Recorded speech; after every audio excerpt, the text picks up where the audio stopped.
Hello, it's Natanya Baldwin, and I am sharing my Accra, Ghana, African trip vlog with you.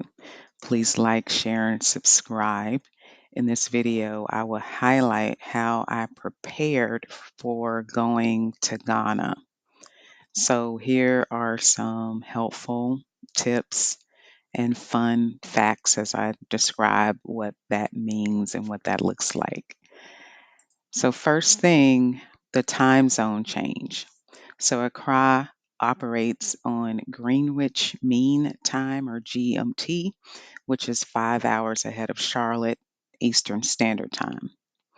I definitely had to plan to adjust my schedule to avoid lag, especially for morning arrivals. So, going there, we lost 5 hours. We left, the plane took off at 6 p.m. It was hard for me to sleep on the plane, but then because I lost 5 hours when we got to London, it was the next day. So that first day, I really didn't get any sleep. And I tried to force myself to go to sleep the second day. But by the third day, I was on the GMT schedule because we had packed activities daily, which pretty much had me tired. So after I took a shower, I was ready to go to sleep. All right. So the trip duration was 10 days, 9 nights. And then I'll talk about the city in a minute. But for the required travel documents, we definitely needed a passport with at least 6 months validity from the return date. We also needed a visa for Ghana, which is required for U.S. travelers. And I applied for it online through the Ghanaian embassy.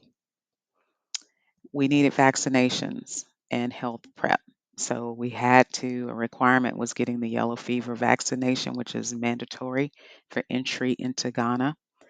And I had to carry a yellow certificate of vaccination, which is also known as the yellow card.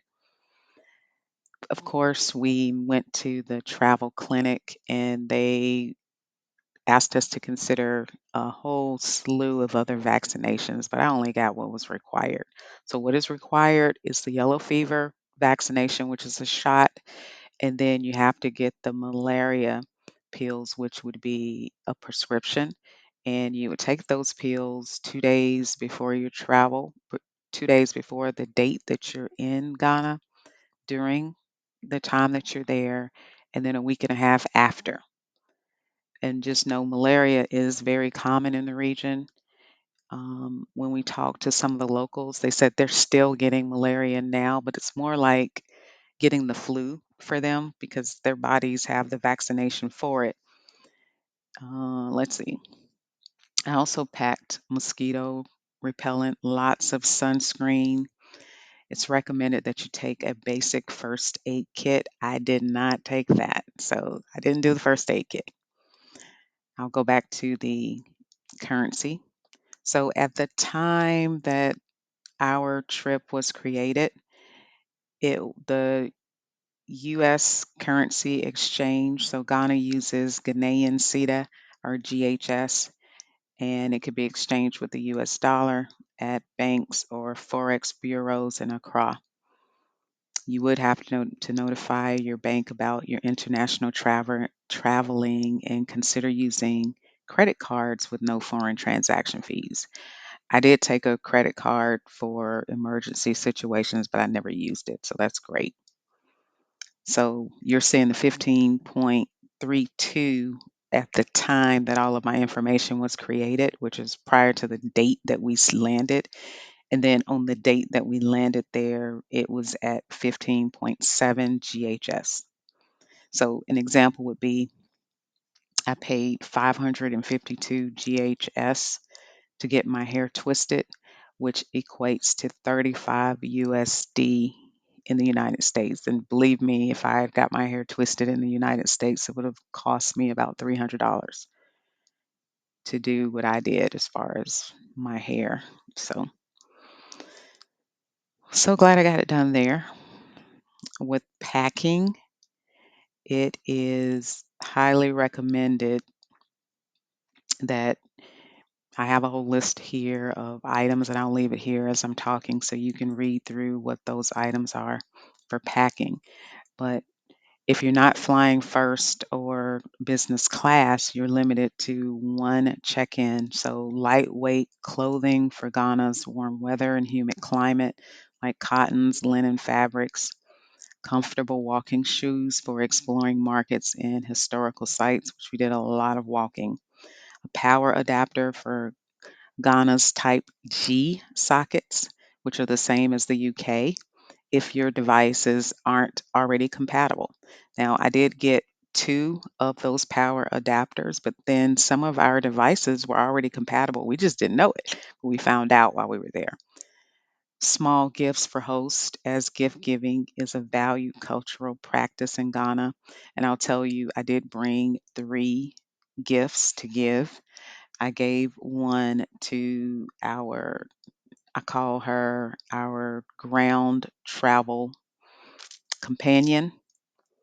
I gave one, they had a gym there at the place that we stayed, and I didn't go every day. There was no way I could have gone with all the events, but when I did go, I consistently worked with someone there who helped me work on the areas that I wanted to work on. I gave him a gift, and then I gave someone else a gift. So I definitely brought the gifts to give to them, and they were all keepsakes from Charlotte, and they enjoyed them. So just remember to thank the people who made sure that you were safe or did some bargaining for you at the market or told you what was being said in some of the many different languages that are spoke in Ghana. So the local language basics would include English is the official language in Ghana. So I would say 90% of the people there speak English, but they speak anywhere from 3 to 8 other different languages. And depending on who they're communicating with, they're speaking that person's language because they know how to be accommodating to whatever it is they're trying to do or get. So, but I'll share two phrases, and they are widely spoken in Accra. So one of them is Estecien, which is how are you? The one thing I kept hearing the whole time was Medese, which is thank you. And I said Medese, Medese so many times that I'll never forget thank you, that word. When people see you, they bless you. They pray over you and ask God for you to have safe travels. So that was a great experience. I'll share some video about that. With the food adventures, be prepared to taste Ghanaian staples like jollof rice, fufu, and banku. Try not to pack too many snacks. You want to save room for local delicacies, but I pack snacks. So I brought a whole bag of snacks.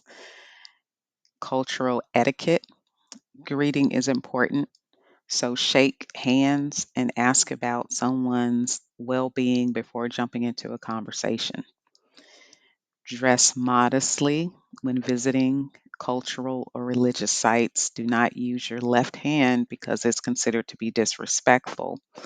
And note that they consider your left hand to be dirty because they consider using their left hand after, for wiping themselves after they go to the bathroom. Some very useful apps to use would be using WhatsApp for texting and calls and sharing videos and pictures to avoid any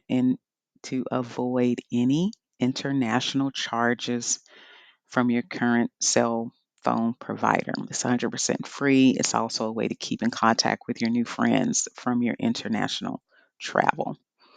Other suggestions would be to use Google Translate for language assistance, as well as XE currency for real time exchange rates, and then Maps.me or offline maps to navigate in Accra. But I paid a package that included a driver everywhere we went, so I didn't have to worry about that.